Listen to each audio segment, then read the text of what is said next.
My mother's past substance abuse had a profound impact on my childhood. Her health issues went untreated inside jail, and when she got out, she still didn't have access to proper care. She kept going back to jail over the course of 15 years. I was just tired of being in jail.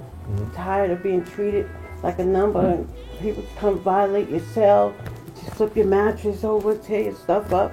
I was tired. I don't want to be like that anymore. 77% of women are rearrested within 9 years. The question that I had was why. My name is Messiah Rhodes. I'm a filmmaker on a personal journey to understand why so many women keep cycling back into incarceration and how my mom managed to find her way out.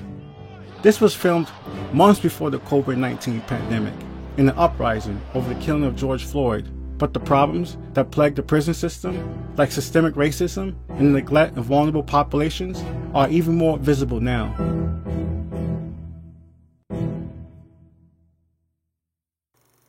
Before I turned 14, I contemplated suicide.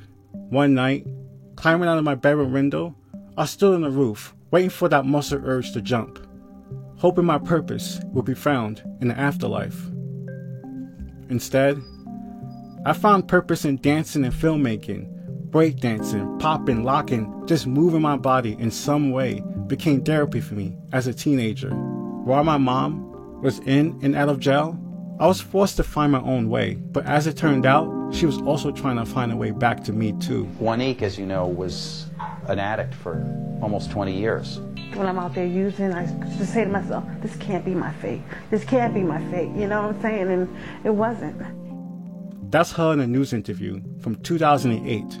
She had been out of jail for 3 years and was starting to rebuild her life. But to do that, she had to work through a broken system, one that makes it very difficult for women to get back on their feet after being locked up. What kind of things you see in jail? No, it wasn't a good place to be sick, that's for sure. Not in jail.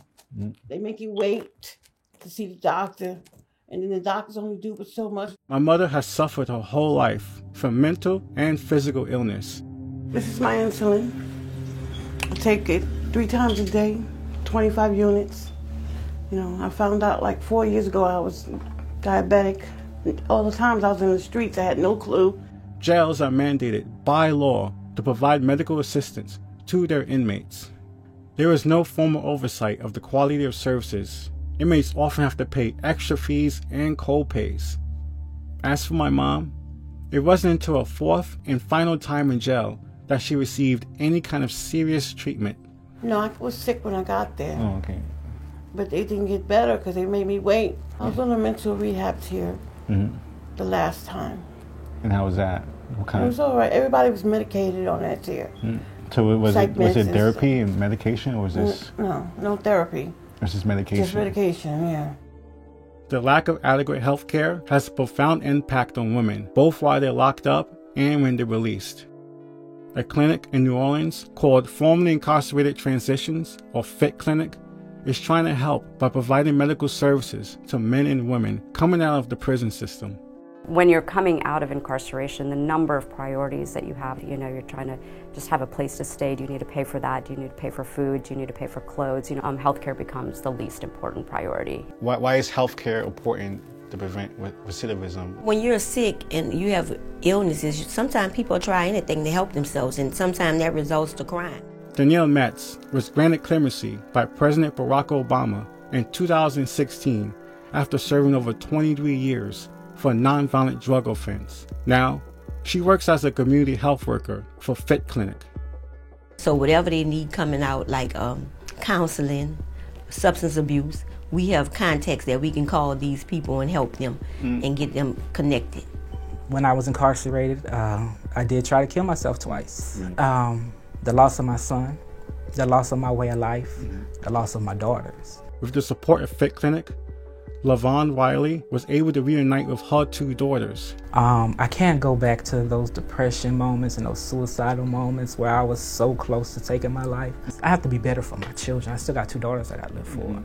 And I want them to know that although life may throw curveballs and you may be down and out, you know, I used to say in jail, this is a minor setback for a major comeback. So that's what I'm doing. Women like my mom, who suffer from both mental illness and substance use disorders, have a higher chance of returning back to jail. Treatment centers like Fit Clinic could be one of the missing links for these women. For my mom, it wasn't until she got into a treatment program that she turned her life around. They were going to send me upstate this time. And I told my lawyer to get a program, and it was Phoenix House. Mm-hmm. The guilt was eating me alive. Mm-hmm. Guilt and shame, the things that I was doing. After over 15 years in and out of jail, she has a stable home. She curbed her addiction and got custody of my little sister, Emma. Then, she reconnected with me. But many women find reconnecting with family difficult. Before incarceration, I only had one child, and he was 3. And I was pregnant when I was indicted by the feds. And then I did 5 years in prison, and then I was released, and now I have 2 big children. So I didn't really know how to handle that, because it was like I was thrown right back into motherhood. Tiffany Voken was not only separated from Isaiah, but she was pregnant and gave birth to a second son, Bryce, while locked up. An estimated 80% of women in jail are mothers. Nearly 150,000 of them are pregnant when they arrive. Both the parents and the children affected by the criminal justice system need special resources to cope. An after-school program in Brooklyn called Children of Promise provides specific support for that.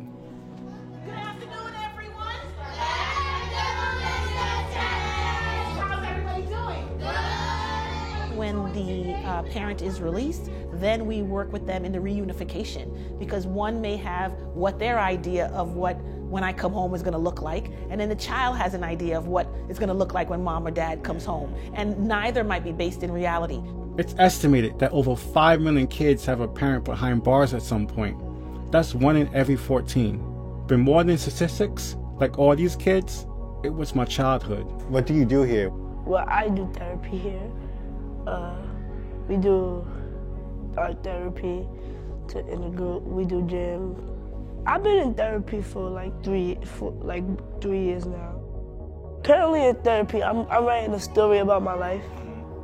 By the way, my brother's, he's 7. He's 7, yeah. His name is Bryce. Mm-hmm. Usually you grow with your children, and I didn't have the opportunity to do that, so this place actually this program really helped me with that, like more than anything. Tiffany has just begun her journey of being a mother again. For my mom, that started in 2005. That was the first time I met my little sister, Emma. It felt like a family disappeared out of nowhere after so long. On this wall, I have art, like all of my walls from different grades, like 5th grade, 4th grade. This is Korean. I taught myself too, and these are all. So you're teaching yourself Korean? Yeah. Okay. Yeah. And just casually? Yeah, just casually.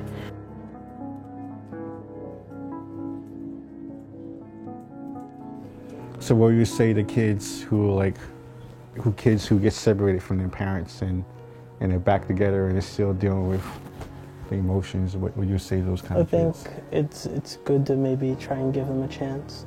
Like, even though you might not want to or you might not be able to, you should try, because, you know, you only have 2 parents. How does it feel to have like Emma all these years and hanging out and raising her, and like, how's that been feeling? It's awesome. You know, she thinks she's my boss. It's awesome. First, I was afraid to be a mom because I haven't been a mom so long to my other 2 children. I realized God gave me another chance to be a mother.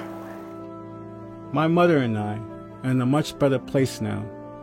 But I feel like my childhood and teenage years was stolen from me, and I'm still recovering from that. My mother, my siblings, and I are processing the trauma of separation. We are in uncharted territory, trying to figure out what normal families do. We never had a chance to experience something like a family photo.